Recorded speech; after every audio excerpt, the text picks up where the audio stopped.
Ayun. Yung ating po mga inaantay na guest ay mula sa Philippine Finest Business Awards. Sila po yung committee po nila ang nagbigay din po ng mga awards din po dito sa ating nakakagulat na mga awards. Yes, silang nagbigay po guys sa ating one and only Kaka Mark Logan bilang Best Radio Host. Again, congratulations, Kaka. Tsaka dito na rin sa ating Diwan na napansin din po nila parang nomination pero nabigyan po tayo ng Best Station Award agad-agad. Nasungkit sa loob lamang ng higit isang buwan. Yes. Wow, congratulations naman talaga. Pakilala natin. Pakilala natin ang ating pong guest. Siya po ay si Mr. Nero Marcelo. Siya po ang magpapakilala later, and Miss Salvacion Paparon. Ayan. Unahin natin si Sir Nero. Good morning, sir. Lapit po natin yung mic, sir. Hindi ka abot. Lapit po natin. Yan yung problema nung medyo maliliit kagaya ko di ba? Yeah. Thank you so much, Sir Nero. Pakilala po tayo, sir. Good morning po sa inyong lahat, Sir Mark. At inyong mga kasama, maraming salamat sa pagkakataon bigyan ang oras para kayo po ang sa committee for awards committee. Siya po si Clay at si Sujin po ang ating mga magandang umaga po sa inyo. Yan, simulan na natin. Kasi nakaka-excite to. Sir, ano nga po ba talaga itong Philippine Finest Business Awards? Go ahead po.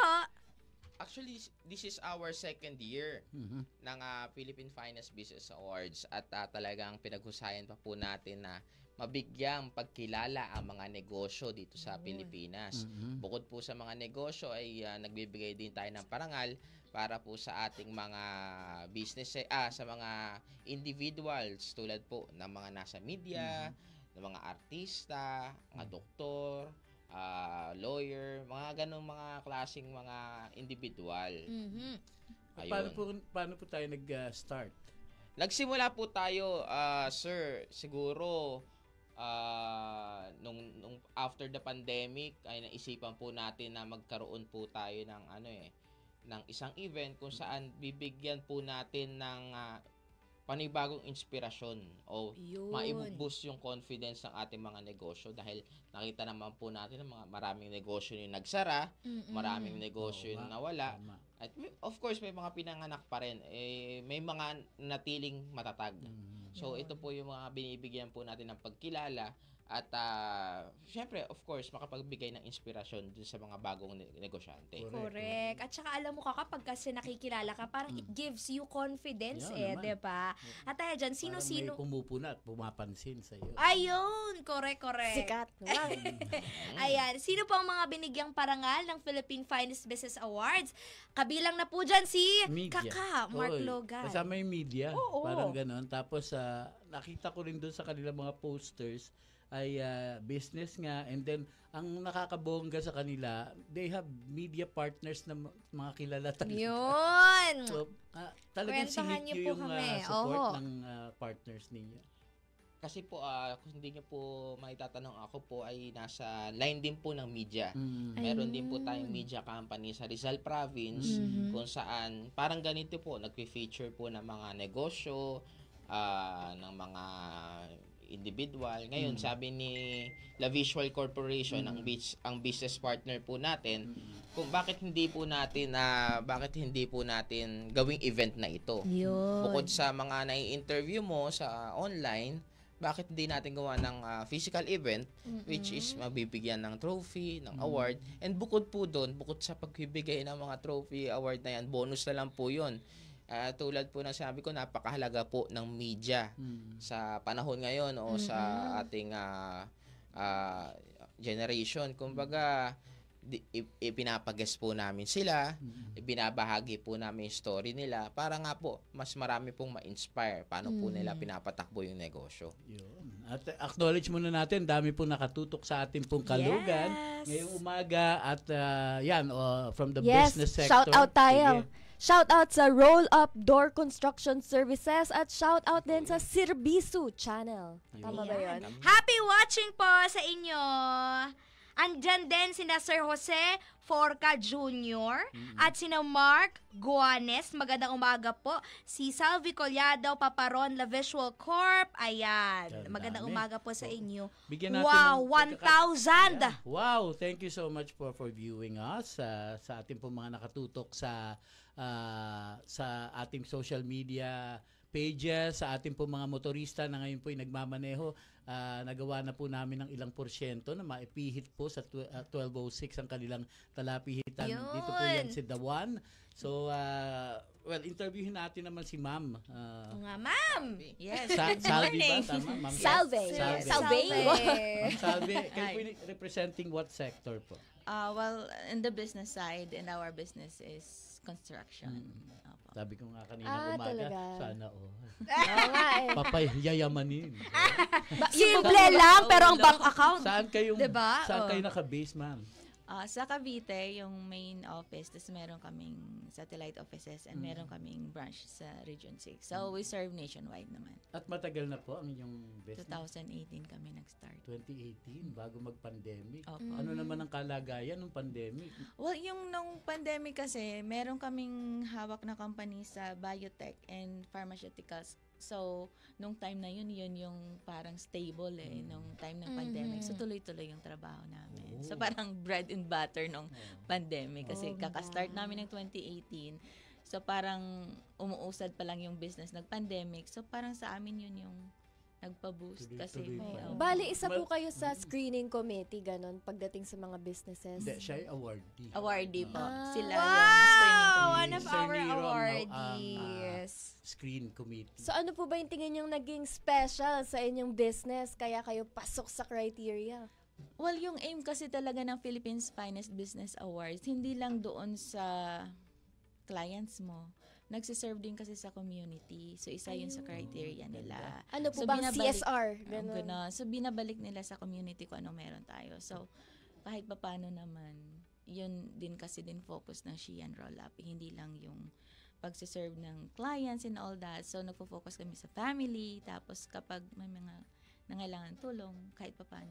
Nagkaroon ng award sila. Anong company yan, ma?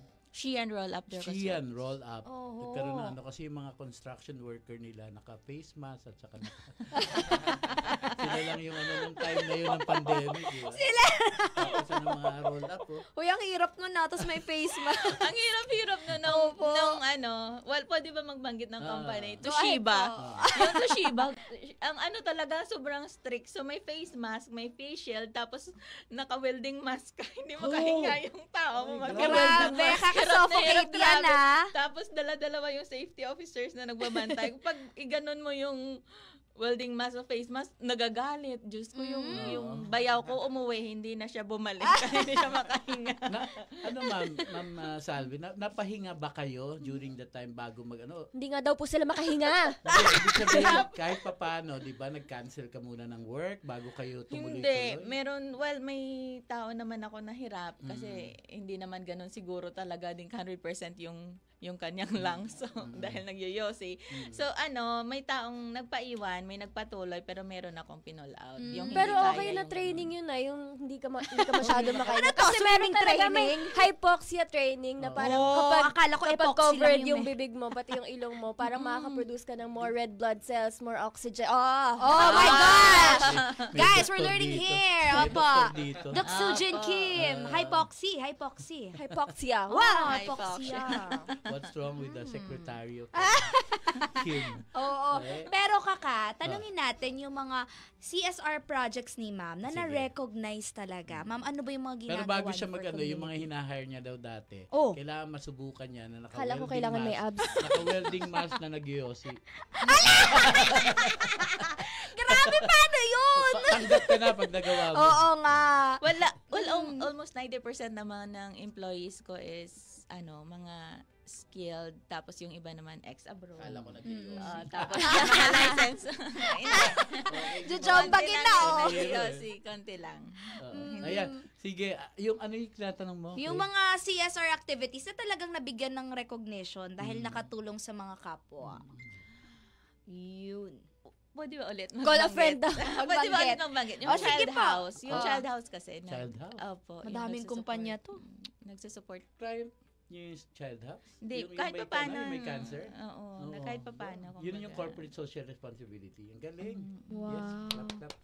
Kasi kami nila Henry Umaga Diaz, mga lamang, Kayo rin, lamang sir. kami ng child house na yung charity. Wow. Opo, kasi pag makikita mo yung kids doon na na may mga cancer,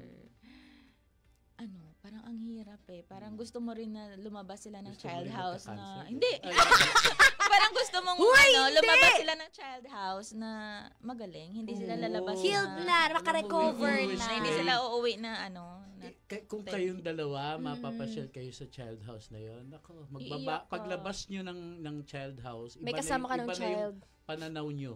Opo, Buhay. swear. Mas ma-appreciate mo na yung buhay, no? Kasi lalo pag makita mo yung mga infants Oo. na Naku. nakikipaglab. Diagnose ka agad, no? as Tapos yung cancer. parents na kumakapit na para mailabas yung anak na buhay. So, yun po yung mga Iba. tinutulungan nyo. Naku, nakaka-inspire Katulad naman nung talaga. may isang storya kami with child house also Mm. nung time na yun. Ang gumawa nun ay si Henry Umaga Diaz. Talaga pinaglaban namin because there was dispute dun sa ownership ng land. Parang papalayasin ng mga bata doon. Diyos ko, may sakit ka na, palalayasin ka pinagtanggol pa. namin yun na manatili sila doon sa lote na yon. Kasi parang gusto na silang nakakaawa talaga. Evacuate. Gumawa Naku. pa ako ng song about the yung Oh child house. my God! Ganon, Wala kang makaiyak hawak. talaga siya doon. Pag Oo. pumasok ka doon, sobrang. Mhm. Nung, parang in-invite ako ni Sir Medina mag-speech noon. Hindi ko natapos yung speech ko. Mm. Umiyak ako. Oo, sige. Punta naman tayo kay Sir Nero. Yan. So, sige, bigyan natin ng habang umiiyak po si Ma'am. Bigyan po natin Nero. pagkakataon si Sir Nero na explain pa more further sa atin kung paano po Mga- at ano ang mga criteria para bigyan po ng parangal ng Philippine Finest Business Awards ang inyong mga nominado. Ayun po, bukod po sa ating sa mga negosyo nga po, kailangan syempre na financially kumikita po ang negosyo. Hindi dapat palugi naman na award pa natin palugi na. Paano Best effort daw kasi. Pwede, di ba? Or not giving up. Kailangan maganda po ang sistema. Well, Sir Oo. Nero, ha? Okay, go ahead. Kailangan maganda rin yung sistema nagpapatakbo ng negosyo. Oo. And of course, kailangan nakakatulong sa community katulad ni Ma'am Salvi. Mga ganitong mga klaseng yung criteria natin. Of Mga course, hindi nagsascam. hindi bawal ang scammer. Number one. Oo. At syempre, dapat meron silang awareness sa social media. Mm. So may ginagawa sila para maging innovative ang kanilang Correct. negosyo. Oo. So, Very kailangan good. nakakasunod tayo sa teknolohiya ngayon. So, ilan po yan sa mga criteria natin na pinipili po at pinag-aaralan po ng La Visual Corporation. Talagang magagaling ang kanilang team sa paggawa ng criteria na yan and pag-check, pag-survey, pagre-research sa ating mga awardees. Mhm. O sir, nag-award na po kayo this year. Paano po yun? Kailan po ulit yung next nominations Parang at next parang do we have awarding? to plug muna, no? Kailan ba yung awarding talaga? Ang awarding po ay sa September 8 Sa na po. September 8 pa lang pala. Sa Hexagon Events Wala pa Place nga dito sa po akin yung sa Quezon City. Kaya pala. Oh, Saan po? Sa Hexagon? Events Place sa Quezon City. Events Place. Dito po. Lapit sa Quezon City. na. Nagtatanggap ng award sa mga... Lapit lang ba yan? Marami po bang naging kalaban tong si Kaka? Wala. Base naman po sa experience talagang deserve naman po. Oo Parang naman. non-disclosure yata yung mga nakalaban. Oo. Hindi. Basta kung sino yung award nanalo, siya na yun. Oo. Tsaka it's a recognition talaga for the talaga namang napakahabang serbisyong pagpapasaya ni Kaka sa atin. At Oo. pagbibigay 28 inspirasyon. years. Diba? Congratulations ka ba? Papansit ka naman, oh! Ayan. At congratulations po sa lahat ng bumubuo ng Meron din kami, diwan. the only award I have was Golden Dove Award. Wow, tapos that's a inuwi ko prestigious yung Golden award. Dove, tapos lumipad. Nakawala. May ipot. Ayun, so Opo. tanong pa tayo kay Sir Nero. Opo. Sir, eto, may tanong ako. Ano yung pinakakakaibang storya na talagang kumirot sa puso nyo na sinabi nyo, we should recognize this Yes, person or this activity? Go ahead po. Marami na. Marami na. Wala agad pumapasok sa isip ko. Siguro, base na lang din talaga sa hardship nila. Mm-mm. Yung success, hindi po siya, hindi po siya madali. Mm-mm. Talagang dadaan ka sa Butas ng butas ng karayom. karayom, sa malubak na daan, Ay! mga ganyan. Matatraffic ka Oo. pa, di ba? Pero sa natutunan ko po sa Mhm. pagnenegosyo, kailangan meron kang STD. Ay, Ano yun? teka, parang, Hindi. ang alam lang namin sakit yun ah. Hindi, nga hindi sakit Ano yun. po yun? Sipag, tsaka, at determinasyon. STD. STD. So kung Hindi mo may sakit. inspiring message ka, sir, sa mga may negosyo, Yan. oo. Kailangan may STD po kayo. bukod doon, Kakadumi. Guys, ibang STD Hindi, ha. ibang STD po So, sipag, tsaga, at determinasyon. Parang ayaw ko ng ganyan. Hindi, wag Parang kasing ayaw ganon. na nila sumali pag May appointment pa si Ma'am Salvi sa OB-GYN. nagulat siya. Ay, may STD pala ako. Oh, sipag, tiyaga At at determinasyon. determinasyon. Ang dami, alam nyo na, napansin ko lang, nagpapadala sila sa atin ng mga materials now for, Kala ko lang nagkalat ang pagkain. kanilang mga, Billboard. yung mga billboard. Oo no, nga, kahit saan. nakikita ko rin. Nandoon yung so napaka well organized po ng inyong organisasyon. So Mm. bali Sir Nero, kayo ay meron ding sariling negosyo. Yun po ay, yung sinabi ko kanina, yung media po, meron Oo, po, sa media media, company oo, po sa sa Rizal Province. Rizal Taytay Rizal po nakabase. Mm-mm. So, yun, ay mga negosyo, interview. Dito tayo ngayon sa sa tindahan ng tela kasi Taytay. Oo nga, laging diba? laging ganun ang report ng Garment reporter. capital of the Garment Philippines. Oh.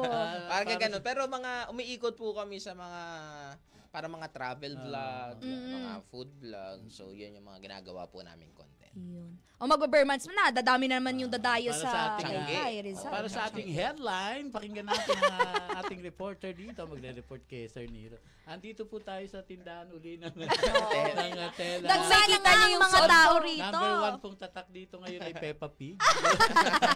Ang dami nga. Tapos mga English yung mga bata kakapanood ng Peppa Pig. Diba? Ayan, okay. Nakaka-excite yung September 8. Gano'n po karami yung a-awardan natin? Parang ang dami. Sige nga, Sir. 100. Wow.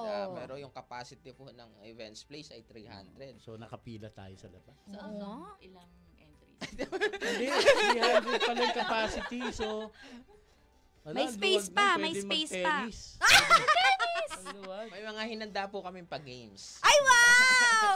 Nako, si Kaka Mark Logan ang mangunguna dyan. Nahariyan ng piyestahan, mga laro-laro. Ayan, sige, tuloy po natin ang ating pong pag-invite, Sir Nero Nero. and Bam Salve.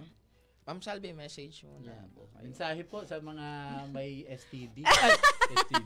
sa mga gusto magka-STD. Yun! Sipag, tiyaga at determinasyon po, ha? Paano ka nagka-STD? Wala akong STD. Nananawagan po tayo sa mga may STD. Huwag po kayong mga Uy, kinukurot niya na si Sir Nero. Sabi niya, wala akong magagalit daw ang asawa. Hindi po, ulitin po natin, ano yun, Kaka? STD stands for? STDI, hindi ko alam.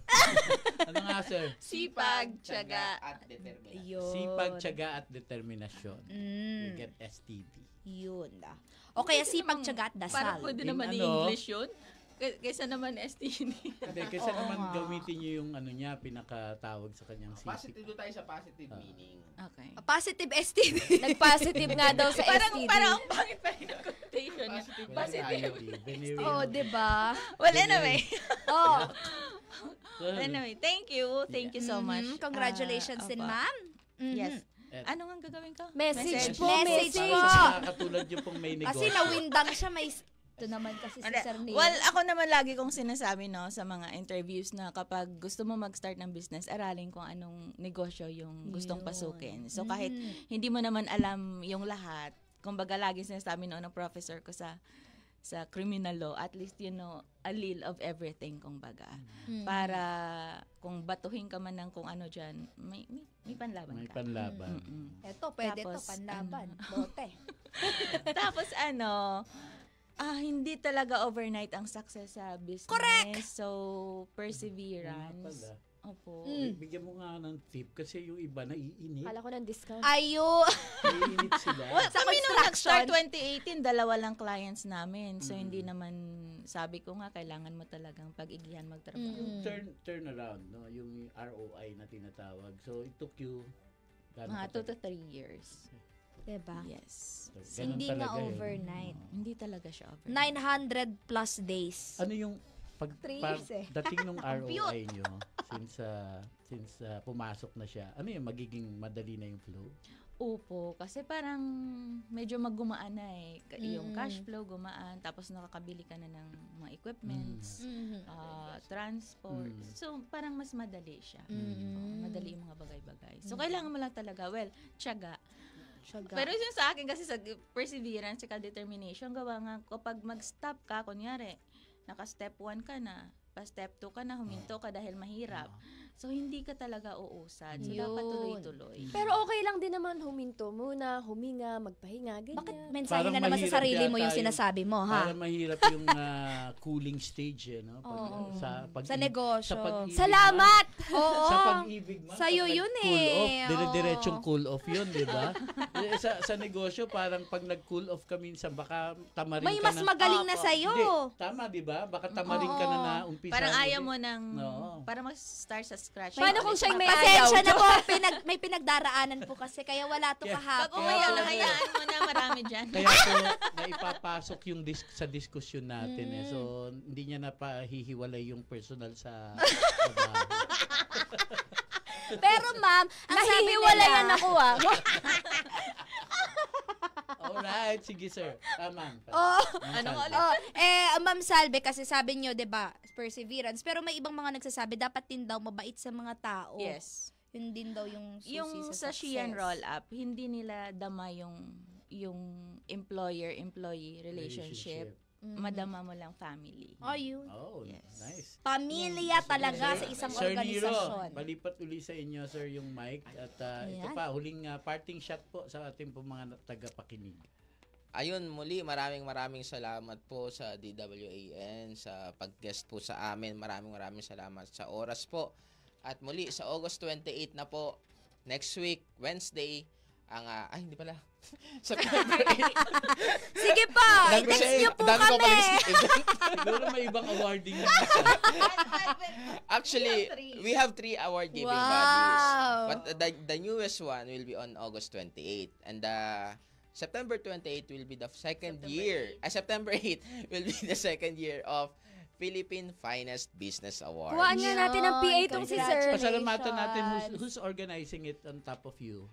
Of course, La La Visual Visual, Corporation. Ayan, ang napakasipag magbigay Buhay ng po mga kayo. report sa mga ating mga awardees. Nandito yung billboard mo, nandito yung mukha mo, nandito yung magazine Hindi mo. siya natutulog.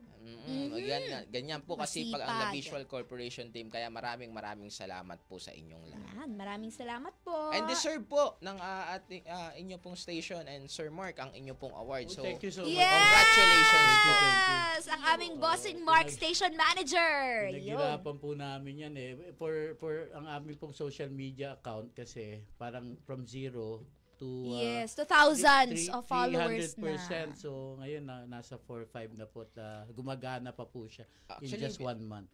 Binisita ko nga po, ang dami na pong updates. Napakaganda po ng Yes, social media thank you. page nyo Thank you, ngayon. sir. Dahil Opo. may entertainment, may balita, and of course, talagang uso ngayon ang tinatawag natin infotainment. Yeah. Correct, ayan. Oh, sagot ko po yung infotainment. Yan!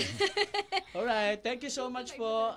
Maraming salamat po, Ma'am Salvi and Sir Nero. Thank you. At Yeah. susunod po sa atin ang stop, itaas ang kamay at huwag magpahuli. Dahil pasikatan na ng mga nagbibidahang Noipi, kaya tutok na dahil kalogs, holda pa na to. Magbabalik po ang The One and Only Sandigan sa Balitaan, Talakayan at Musikahan ang D1 Radio.